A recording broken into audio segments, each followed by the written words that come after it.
বন্ধুরা, আজকে একটা নতুন গল্প নিয়ে আসলাম তোমাদের মাঝে। এটা সত্য এবং বাস্তব জীবনের ঘটনা। শেষ পর্যন্ত শোনার অনুরোধ রইল। শুনলে তোমার মধু চলে আসবে। দেরি না করে চলো শুরু করা যাক। আমি একটি ছেলেকে ভালোবাসতাম, অনেক ভালোবাসতাম তাকে, আমার ভালোবাসার সরলতার সুযোগ নিয়ে। সে আমাকে একদিন ময়নামতি ঘুরতে নিয়ে গেল। ঘুরতে ঘুরতে আমাদের রাত হয়ে গেল, আর এদিকে বাড়িতে আসার জন্য কোনো পরিবহন পাচ্ছিলাম না। বাধ্যতামূলক হয়ে আমরা একটি আবাসিক হোটেলে গিয়ে উঠলাম।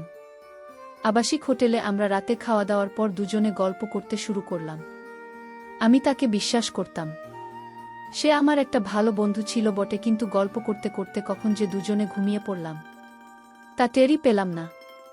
গভীর রাতে অনুভব করলাম সে আমার সাথে একটা কিছু করার চেষ্টা করছে। তার কিছুক্ষণ পরেই বন্ধুরা, সে আমার সাথে যা করল তা শুনলে তোমাদের মাথা গরম হয়ে যাবে। বন্ধুরা, গল্পটি অনেক অনেক ইন্টারেস্টিং। আশা করি তোমরা পুরো গল্পটি খুব মনোযোগ সহকারে শুনবে। তবে গল্পটি শোনার পূর্বে তোমাদের নিকট আমার ছোট্ট একটি অনুরোধ, তোমরা দয়া করে আমার চ্যানেলটিকে সাবস্ক্রাইব করে আমাকে সাপোর্ট করবে। হ্যালো বন্ধুরা, আমি শিরিন শিলা। বর্তমানে আমার বয়স 30, কিন্তু আজকে আমি তোমাদেরকে যে গঠনটা বলব তখন আমার বয়স ছিল মাত্র 16 বছর। আমরা 3 বোন। আমার বাবা একটি কারখানায় চাকরি করত। আমার মা ছিল গৃহিণী। আমরা 3 বোনই ছিলাম মোটামুটি বড়। আমার বয়স 16। আমার দ্বিতীয় বোনের বয়স ছিল 14, আর আমার তৃতীয় বোনের বয়স ছিল 12। আমরা মোটামুটি পিটে পিটে ছিলাম বোনেদের মধ্যে। আমাদের কোনো ভাই ছিল না। বাবা এটাই আমাদের সংসার চালাইত। আর আমিও দেখতে মোটামুটি অনেক সুন্দরী ছিলাম, অনেক সুশ্রী ছিলাম, অনেক স্মার্ট ছিলাম। আমি যখন স্কুলে পড়তাম তখন স্কুলের ছেলেরা আমার দিকে হা করে তাকিয়ে থাকত আর আমার সৌন্দর্য উপভোগ করত। সত্যি কথা বলতে বন্ধুরা, আমার স্কুল লাইফটা ছিল অনেক সুন্দর। অনেক প্রেমের প্রস্তাব পেয়েছি, কিন্তু আমি কারো ফাঁদে পা দেইনি। এভাবেই চলত আমার স্কুল লাইফ। হঠাৎ একদিন একটি ছেলে আমাদের স্কুলের, আমার থেকে 2 ক্লাস উপরে। ছেলেটি দেখতে অনেক হ্যান্ডসাম, কিন্তু সহজ সরল। ছেলেটি শুধু আমাকে দেখে হা করে তাকিয়ে থাকে। আমার কাছে তখন মনে হয়েছিল ছেলেটি মনে হয় আমাকে কোনো কিছু বলতে চাইছে, কিন্তু আমি খুব একটা বেশি এদিকে নজর দিতাম না। আমি যখন স্কুল থেকে ছুটির সময় বাড়িতে আসতাম তখন মাঝে মাঝে ছেলেটি আমার পিছে পিছে আসতো, কিন্তু কিছু বলতো না। আমি পিছনে ফিরে তাকাতে ছেলেটি অন্য দিকে তাকিয়ে থাকত।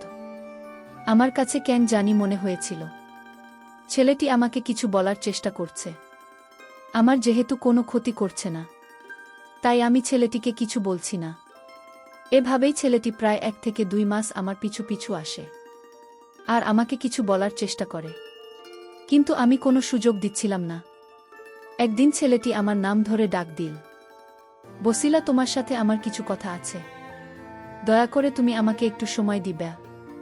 আমি বললাম, আমি অনেক দিন ধরে লক্ষ্য করছি আপনি আমাকে ফলো করছেন। আপনার উদ্দেশ্যটা কি? আমাকে একটু বলেন তো দেখি। বন্ধুরা, ছেলেটি আমাদের স্কুলের একজন ছাত্র ছিল। আমার চাইতে 2 ক্লাস উপরে এসে পড়ত। আমি তার নাম জানতাম। ছেলেটির নাম হচ্ছে সাজ্জাদুল ইসলাম সাজু। ছেলেটি দেখতে অনেক হ্যান্ডসাম, অনেক সুদর্শন, অনেক উঁচা লম্বা। বন্ধুরা, ছেলেটি যখন আমাকে বলল, শিলা, তুমি কি আমাকে একটু সময় দিবে? আমি তোমার সাথে একটু কথা বলতে চাই। যদি তুমি অন্ধকার চর্চা মনে না কর। আমি বললাম, না না, কি বলছেন আপনি? আপনি আমার বড় ভাইয়ের মতো, আপনি আমাদের স্কুলের একজন ছাত্র। হ্যাঁ, আপনি তোমার সাথে কথা বলতে পারেন। ছেলেটি আমাকে ধন্যবাদ জানিয়ে বলছিলাম, আমাকে একটু তোমার সাথে কথা বলতে সময় দেওয়ার জন্য তোমাকে অসংখ্য ধন্যবাদ। তারপর ছেলেটি আমাকে বলল, শিলা, তুমি কি জানো, তোমার সাথে কথা বলার জন্য, তোমাকে একটু দেখার জন্য আমি প্রতিদিন এই একই রাস্তায় তীর্থের কাকের মতো দাঁড়িয়ে থাকতাম। কখন তোমার সাথে একটু কথা বলবো, কখন তোমাকে একটু দেখতে পাব। আমি বললাম, যদি। আমি জানি আপনি আমাকে ফলো করছেন। আপনি আমাকে দেখার জন্য আমার পিছু পিছু হাঁটেন প্রতিদিন। এখন দয়া করে বলুন তো, আপনার উদ্দেশ্যটা কি? ছেলেটি যখন আমার সাথে কথা বলছিল তখন তার 2 হাত পিছনের দিকে রেখেছিল। আমি বুঝতে পারছিলাম না ছেলেটির হাতের মধ্যে কি এমন জিনিস রয়েছে যেন পিছন দিক থেকে আড়াল করে রাখছে। আমি মনে মনে সব কিছু ভাবছিলাম। ঠিক এই মুহূর্তে ছেলেটি পিছন দিক থেকে একটি তাজা গোলাপ ফুল আমার দিকে এগিয়ে বলল, শিলা, আমি তোমাকে অনেক ভালোবাসি, কিন্তু আমি কখনো তোমাকে বলতে পারছিলাম না। তোমার কাছে আসলে আমি যেন কেমন আনইজি ফিল করি। আমি ছেলেটিকে বললাম, আপনি যে আমাকে ভালোবাসেন, আমাকে চান, তা আপনার আচরণ থেকে আমি বুঝতে পেরেছিলাম। আর তাছাড়া আপনারা অনেক বড়লোক। আপনার বাবা অনেক টাকা পয়সার মালিক, ব্যবসা বাণিজ্য সব কিছুই আছে। কিন্তু আমার বাবার তো কিছুই নেই। আমার বাবা সামান্য একটা ফ্যাক্টরিতে চাকরি করে যে কয় টাকা পায় তা দিয়ে আমাদের কোনোরকম সংসার চলে। আপনার সাথে আমার যায় না, আপনি দয়া করে আমাকে ক্ষমা করে দিন। ছেলেটি আমার কথা শুনে আমাকে বলল, শিলা, আমি তোমাকে ভালোবাসি। আমি তোমার বাবার টাকা পয়সা, অর্থসম্পদ, পারিবারিক অবস্থায় সব কিছুকে ভালোবাসি না। তোমাকে আমার ব্যক্তিগতভাবে ভালো লাগে। শিলা, ভাল লাগা আসে মন থেকে। আমি সত্যিকার অর্থে মন থেকে তোমাকে ভালোবাসি। আমি কথা দিলাম শিলা, আমি কোনোদিন তোমার ভালোবাসাকে অসম্মান করব না। তুমি আমার ভালোবাসাকে ফিরিয়ে দিও না শিলা, তোমার ভালোবাসার কাছে আমি অসহায়। ছেলেটির এরকম মিষ্টি মিষ্টি কথা শুনে আমার আবেগী মনকে হার মানতে পারলাম না। ছেলেটির প্রতি আস্তে আস্তে দুর্বল হয়ে যেতে শুরু করলাম। ছেলেটির মুখে এত মিষ্টি মিষ্টি কথা, যে কথা আমার হৃদয় ছুঁয়ে গিয়েছিল। তারপরও ছেলেটিকে আমি কোনোভাবেই বুঝতে দেয়নি যে আমি তার প্রতি দুর্বল হয়ে যাচ্ছি। আমি মনে মনে ভাবতে লাগলাম, বড়লোকের ছেলে আজকে ভালোবাসার অভিনয় করে আমার সর্বনাশ করে তারপর চলে যাবে, কোনোভাবেই তাকে ভালোবাসা যাবে না। তারপর আমি মনে মনে ভাবলাম ছেলেটিকে কিভাবে আমার কাছ থেকে বিদায় করা যায়, আমার পিছন থেকে তাকে সরিয়ে দেওয়া যায়।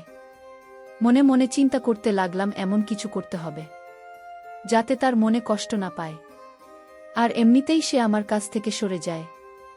আমি বললাম, দেখো সাজু ভাই, তুমিও যেমন আমাকে ভালোবাসো, ঠিক আমাকে একটি ছেলে এরকম ভালোবাসে। সে তোমার আগে আমার জীবনে এসেছে। এখন আমি কি করব সাজু ভাই? আমাকে একটা বুদ্ধি দাও, একটা পরামর্শ দাও। আমি তো তোমার জন্যই ছেলেটিকে ঠকাতে পারি না। আমি যখন অন্য একটি ছেলেকে ভালোবাসে বললাম তাকে পরীক্ষা করার জন্য, তখন আমি দেখতে পেলাম সাজু ভাইয়ের মুখটা একেবারেই মলিন হয়ে আছে, তার ভেতর থেকে যান কোনো কথাই বের হচ্ছে না। সে ভেতরে ভেতরে পড়ে যায়, ছাই হয়ে যাচ্ছে। কিছুক্ষণ পর ছেলেটি একটি দীর্ঘশ্বাস নিয়ে বলল, মনে হয় বিধাতা ভাগ্যে তোমাকে আমার কপালে রাখেনি। তা না হলে তোমার সাথে আগে আমার কেন দেখা হলো না, বা তুমি কেন আগে আমার নজরে পড়লে না? তোমার সৌন্দর্য আমার চোখের মধ্যে, ওই ছেলেটির আগে কেন ধরা পড়ল না? এই বলে ছেলেটি নিজের মাথার চুল নিজের টেনে টেনে ছিঁড়া প্রত্যেক দেখাচ্ছিল আর আমাকে বলল, শিলা, তুমি যদি অন্য কাউকে তোমার মনে জায়গা দিয়ে থাকো তাহলে আমার কোনো আপত্তি নেই, কিন্তু তোমার প্রতি আমার একটি ছোট্ট অনুরোধ থাকবে। প্রেমিক হিসাবে নয়, বন্ধু হিসেবে হলেও তোমার মনে আমাকে একটু স্থান দিবে। আমি যদি তোমার বন্ধু হতে পারি তাহলে আমি আমার জীবনটাকে ধন্য মনে করব। আমি বললাম, বড় ভাই, ছেলে মেয়ে কখনো বন্ধু হতে পারে না। বন্ধুত্বের মধ্যে তারা ভিন্ন কিছুর স্বাদ খোঁজে। আমাকে মাফ করে দেন। এই বলে ছেলেটির কাছ থেকে আমি চলে আসলাম। ছেলেটি কেবল আমার দিকে ফ্যালফ্যাল করে তাকিয়ে রইল, অসহায়ের মতো হয়ে। পরের দিন আবার দেখলাম ওই ছেলেটি আমার পিছন পিছন আসছে এবং আমাকে একনজর দেখার জন্য সে ঘন্টার পর ঘন্টা দাঁড়িয়ে থাকে, কিন্তু আমাকে কিছু বলে না। এভাবেই ছেলেটি প্রায় একটি বছর পার করল। আমি একটি বছর তার ধৈর্যের পরীক্ষা করলাম। এভাবেই চলতে লাগল আমার জীবন। হঠাৎ করে একদিন আমি অসুস্থ হয়ে যাই। আমাকে নিয়ে হাসপাতালে আমার আব্বু আম্মু ভর্তি করে। ডাক্তার আমাকে বলল, আপনার মেয়ের শরীরে রক্তশূন্যতা দেখা দিয়েছে, জরুরি ভিত্তিতে রক্তের প্রয়োজন। যদি সময়মতো রক্ত না পাওয়া যায় তাহলে আপনার মেয়েকে বাঁচানো আমাদের জন্য কঠিন হয়ে যাবে। আমার আব্বু আম্মু, আমাদের পরিবারের সবাই তখন হতাশাগ্রস্ত। কি করবে বুঝে উঠতে পারছিল না। ঠিক এই মুহূর্তে ওই ছেলেটি কার কাছ থেকে যান খবর পেয়ে আমি অসুস্থ হয়ে হাসপাতালে ভর্তি। খবর পেয়ে পাগলের মতো ছুটে আসলো হাসপাতালে। হাসপাতালে এসে আমাকে দেখে কেঁদিল। আমার আব্বু তখন ছেলেটিকে জিজ্ঞেস করল, কে তুমি বাবা? তুমি আমার মেয়েকে দেখে কাঁদছ কেন? তখন ছেলেটি বলল, আঙ্কেল, আমি আসিলা একই স্কুলে পড়ি, সে আমার থেকে 2 ক্লাস নিচে পড়ে। আর ছাড়াও আঙ্কেল, শিলা আমার খুব একটা ভালো বন্ধু। আচ্ছা বলুন তো আঙ্কেল, ডাক্তার মশাই কি বলছেন? আর শিলার কি হয়েছে? তখন আমার আব্বু বলল, বাবা তোমার নাম কি? আমি বললাম, আঙ্কেল আমার নাম সাজ্জাদুল ইসলাম সাজু। আমি আপনাদের এলাকারই সন্তান। আমার আব্বুর নাম সাবির মিনা। গুঞ্জে আমার আব্বুর কাপড়ের ব্যবসা আছে। তখন আঙ্কেল আমাকে বলল, তুমি সাব্বির মিয়ার ছেলে। এসো এসো বাবা বসো। তখন ছেলেটি বলল, আঙ্কেল শিলা কিভাবে অসুস্থ হয়েছে আর কি সমস্যা? এবার আমাকে একটু খুলে বলুন তো দেখি। তখন আমার আব্বু বলল, বাবা সাজু আমার মেয়েটাকে যেন হঠাৎ করে কি হয়েছে, ডাক্তার পরীক্ষা করে বলল মেয়েটার শরীরে নাকি রক্তশূন্যতা দেখা দিয়েছে। এখন এই মুহূর্তে আমাদের জরুরি রক্তের প্রয়োজন। এখন কি করি বলতো বাবা দেখে একটু। আমি বললাম, আঙ্কেল শিলার কি রক্তের প্রয়োজন? তারপর আমার আব্বু একটা রক্তের গ্রুপ থাকে। ছেলেটি কি বলল? ছেলেটি বলল, আঙ্কেল আপনি কোনো চিন্তা করবেন না, আমার রক্তের গ্রুপ শিলার সাথে মিল আছে। আপনি খুব তাড়াতাড়ি ডাক্তারকে বলেন আমার এখান থেকে রক্ত নিয়ে তাকে বাঁচাতে। ছেলেটির কথা শুনে বাবা খুব সাহস পেলেন। খুব তাড়াতাড়ি ডাক্তারকে বললেন, ডাক্তার মশাই আমি রক্তের সন্ধান পেয়েছি।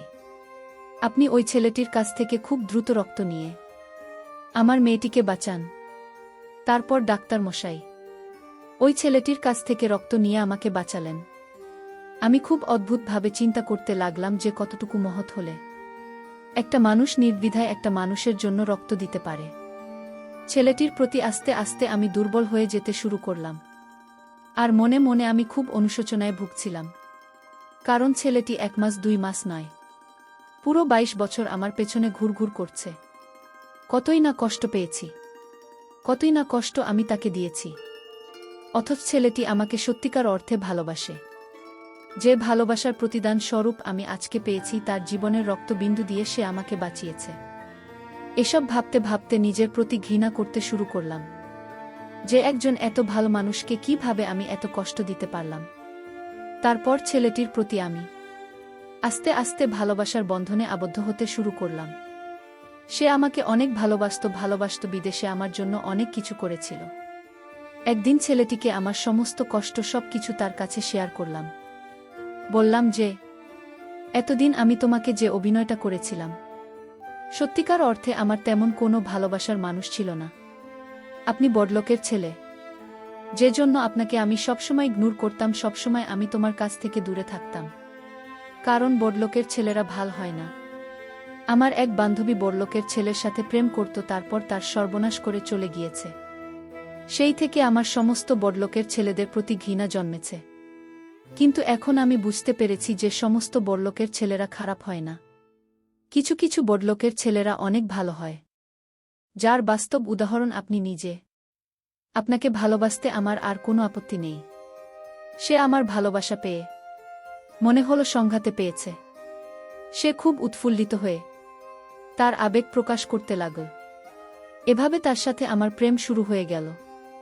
বন্ধুরা, প্রেমের রাগ, অভিমান, আবেগ, ভালোবাসা সবকিছুই থাকে আবেগের বশে। সে একদিন বায়না ধরে বসল আমাকে নিয়ে ময়নামতি ঘুরতে যাবে। ময়নামতির কথা শুনে আমার মনটা যেন ভালো হয়ে গেল। শুনেছি ময়নামতি অনেক সুন্দর একটি জায়গা, সেখানে নাকি দেখার মতো অনেক কিছুই আছে। আর তাছাড়াও সে তো আমার বিশ্বস্ত লোক। সে আমাকে ভালোবাসে, আমাকে বিয়ে করবে। তার সাথে গেলে আমার কোনো সমস্যা বলে মনে করছি না। জীবনে চলার পথে কাউকে না কাউকে তো বিশ্বাস করতেই হয়। তাই তাকে বিশ্বাস করে তার সাথে ঘুরতে যাওয়ার জন্য রাজি হয়ে গেলাম। পরের দিন সে আর আমি ময়নামতির উদ্দেশ্যে রওনা দিলাম। মনে হচ্ছিল স্বামী স্ত্রী, কিন্তু প্রকৃতপক্ষে প্রেমিক যুগল অবশ্যই তার সাথে ঘুরতে গিয়ে আমার খুব ভালোই লেগেছিল। মনটাকে ফুরফুরে মনে হয়েছিল। আর আমারও মাত্র উঠতি বয়স, যে বয়সে মনের মধ্যে উতাল পাতাল ঢেউ শুরু হয়। আর তাছাড়া পাশে একজন রোমান্টিক ছেলে পেয়ে জীবন তাকে যেন রঙিন মনে হচ্ছে। আবেগের ছোঁয়া মাঝে মধ্যে কল্পনাতে হারিয়ে যায়। ভিন্ন এক জগতে এক পর্যায়ে আমরা ময়নামতি গিয়ে হাজির হলাম। ময়নামতি গিয়ে আমরা একটি বিলাসবহুল হোটেলে উঠলাম। আবাসিক হোটেল। সুন্দর পরিবেশ ছিল। দেখার মতো জীবনের প্রথম আবাসিক হোটেল রাত্রিযাপনের অভিজ্ঞতা। খুব ভালোই লাগছিল। আমার মনটা খুব ভালো ছিল। আর সেই সাথে আমার প্রেমিক সাজ্জাদুর রহমান সাজু, আমি তাকে সাজু বলেই ডাকি। সেও আমাকে পেয়ে অনেক রোমান্টিক হয়ে ওঠার চেষ্টা করল। তার মনটা ফুরফুরা। মাঝে মধ্যেই বিভিন্ন রকম রোম্যান্টিক গান গাইত, মুখের মধ্যে তার কতই না মিষ্টি হাসি। কারণ এই প্রথম সে জীবনে আমাকে এত কাছে পেতে চলেছে। আমরা অনেকক্ষণ গল্প করলাম। গল্প করতে করতে কখন যে চোখ লেগে যায় বুঝতে পারি নাই। গভীর রাতে ঘুমের মধ্যে হঠাৎ আমি অনুভব করলাম সে আমাকে শিহরিত করার চেষ্টা করছে। আমি ঘুমের ভান করে পড়ে রইলাম, তাকে কিছুই বলিনি। সে আমাকে আস্তে আস্তে এমন অবস্থা করেছিল। কিছুক্ষণ পর আমি নিজেই বেপরোয়া হয়ে গেলাম। তখন আমিও ভিন্ন কিছুর ইমেজ পাওয়ার চেষ্টা করছিলাম। তাকে আরও বেশি কাছে পাওয়ার চেষ্টা করছিলাম। মনের আবেগ পরিপূর্ণ ছড়িয়ে ছিটিয়ে যেন আগুন হয়ে গিয়েছিল দুটি হৃদয়। এইভাবে চলতে থাকে প্রায় আমাদের দীর্ঘক্ষণ প্রয়াস। তারপর সে যখন আমার উপর পরিপূর্ণ নিয়ন্ত্রণ আনতে যাবে তখন আমি খুব ভয় পেয়ে যাই, কারণ তারা অনেক অনেক একেবারে হেব্বি। সে যখন কিঞ্চিত পরিমাণ চেষ্টা করেছিল আমি তাকে কঠোরভাবে নিষেধ করেছিলাম। তারপরও সে আমাকে কোনোভাবেই ছাড় দেয় নাই, কারণ তখন সম্পূর্ণ আবেগ কাজ করেছিল বুথের মধ্যে। তারপর বন্ধুরা, সে যখন পরিপূর্ণ আমাকে নিয়ন্ত্রণ এনেছিল আমার কাছে মনে হয়েছিল যে আমার দম বন্ধ হয়ে আসছে।